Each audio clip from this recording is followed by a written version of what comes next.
안녕하세요. 6월 29일 화요일입니다.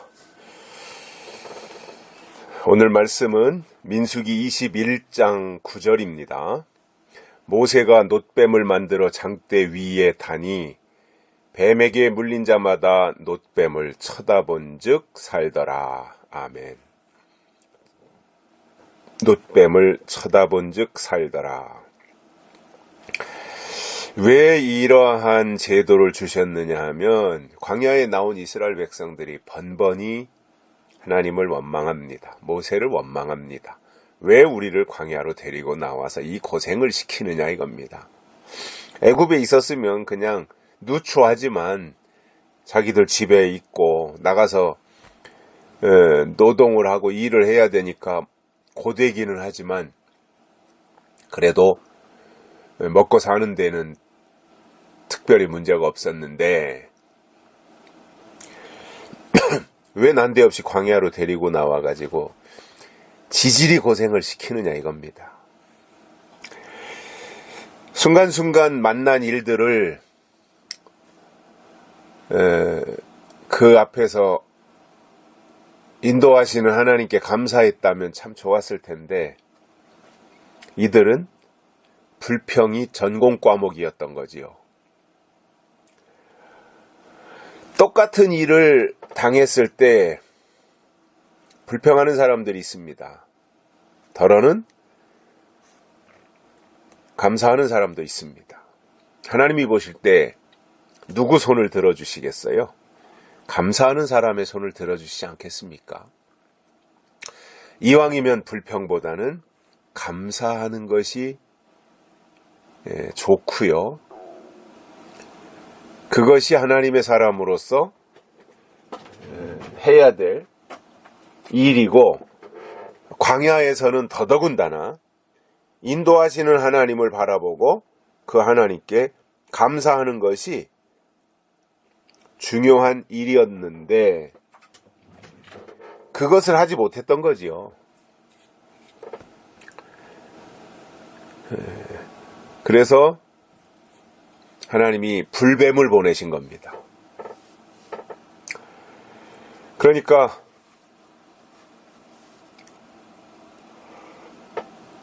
모세가 하나님께 기도하지요. 백성들이 그러한 요구를 하죠.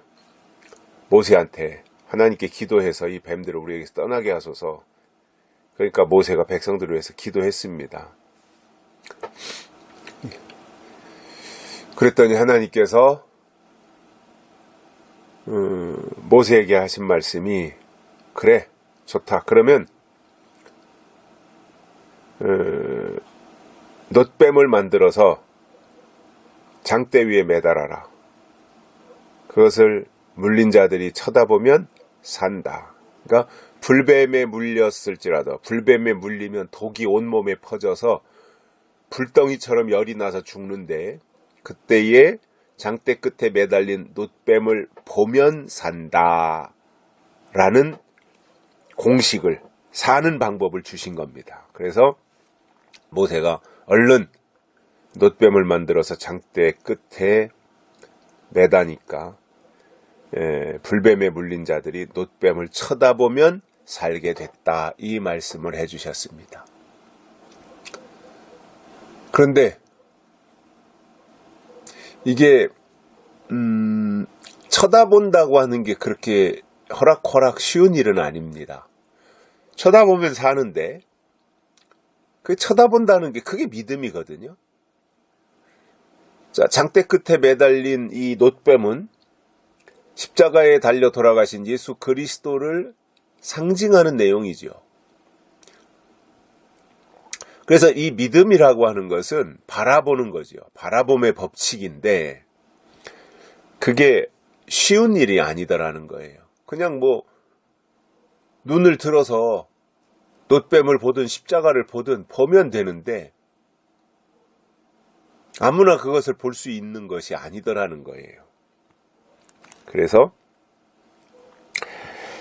쳐다보면 살지만 안 쳐다보는 사람들도 있었지요.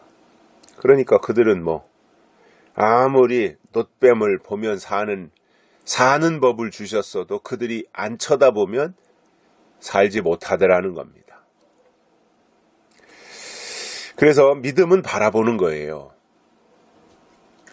지금도 그렇습니다.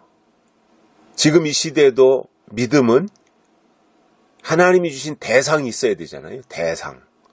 광야에서는 놋뱀을 바라봐야 되고, 예수님 오셔서는 십자가를 바라봐야 되고, 마지막 때는 하나님이 우리에게 주신 약속을 바라봐야 되죠. 그래서 사도행전에도 보면 안진뱅이가 베드로가 지나갈 때 구걸하잖아요. 그러니까 베드로가 한 말이 우리를 보라 그럽니다. 우리를 보라. 쳐다봐야죠. 은과 금은 내게 없거니와 예수 이름을 주는 일어나 걸으라. 그래서 예수의 이름으로 일어나 걷게 되는 이 놀라운 은혜를 경험을 하게 되는 거잖아요.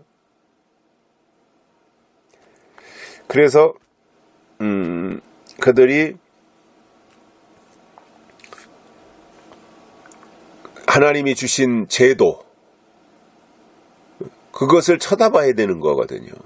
그러니까 뭔가 물론 하나님의 은혜지만 그게 놋뱀을 주신 것 자체가 은혜이고 십자가를 주신 것 자체가 은혜예요. 그런데 그 은혜는 그 은혜에 해당되는 어떠한 조건을 하나님이 주셨어요. 그게 뭐냐면 쳐다보는 거예요. 그래야 은혜 안으로 들어가는 거예요.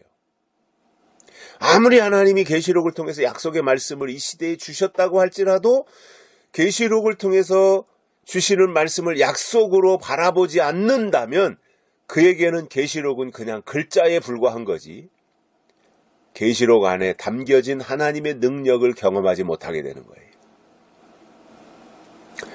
우리에게 중요한 것은 계시록을 많이 아느냐 모르느냐 이게 중요한 것이 아니라 계시록에 담긴 하나님의 약속을 믿음으로 바라보느냐라는 것입니다.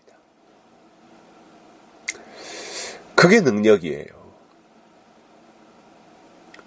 사는 길은 어찌 보면 간단해요. 놋뱀 쳐다보면 사는 거예요. 놋뱀을 일일이 불뱀에 물린 자들이 자기 몫으로 놋뱀을 하나씩 다 만들어가지고 그 놋뱀을 가슴에다 품고 있어야 산다. 얼마나 힘들어요. 그런 것들을 하나님이 요구하셨다면. 그런데 하나님이 제시하시는 요구 조건은 굉장히 간단해요. 하나님이 다 해주시고 쳐다만 보라는 거예요.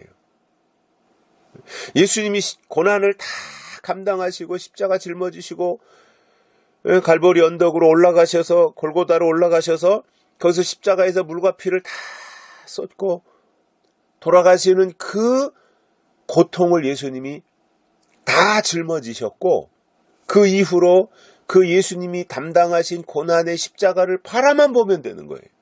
그런데 안 보잖아요.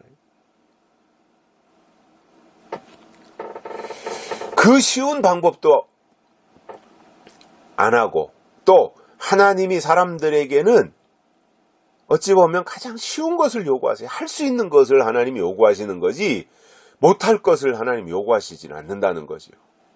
그런데 그것조차 안 하니까 어리석은 거죠.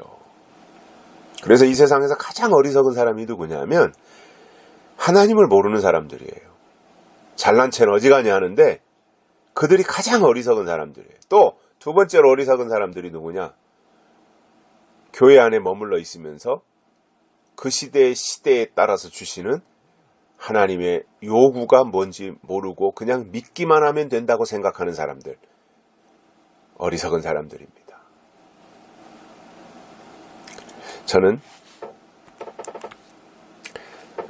이 시대에 우리가 하나님이신 약속의 말씀, 어찌 보면 형상은 없어요. 놋뱀도 형상이 있었고 십자가도 형상이 있어요. 근데 마지막 때는 형상이 없어요. 형상이 없지만 그 계시록 속에 담겨진 어떤 마지막 역사들이 있잖아요. 미혹의 역사, 적그리스도의 출현, 하나님이 인치는 역사, 이러한 역사들이 실질적으로 계시록을 통해서 나타날 때 그것을 바라보는 것이 믿음이거든요. 바라보다가 기회가 되면 그것을 내가 취해서 내 것으로 삼는다면 금상첨화가 되겠죠. 하나님이 그것을 원하고 계시더라는 거예요. 하나님이 제시하는 기준을 바라보고 받아들이면 그게 사는 길인데 사람들은 어리석게도 그렇게 하지 않더라는 겁니다. 분명한 사실은 불뱀에 물린 자들이 놋뱀을 보면 살았습니다. 다른 이유가 없습니다. 그게 하나님의 간단한 방법인 겁니다. 오늘 이 시대도 하나님 우리에게 요구하는 것들이 있습니다. 예언의 말씀 또는 약속의 말씀 바라봐라. 그러기 위해서 계시록을 들어야 된다. 읽어야 된다. 지켜야 된다. 이런 말씀들을 하고 계시거든요.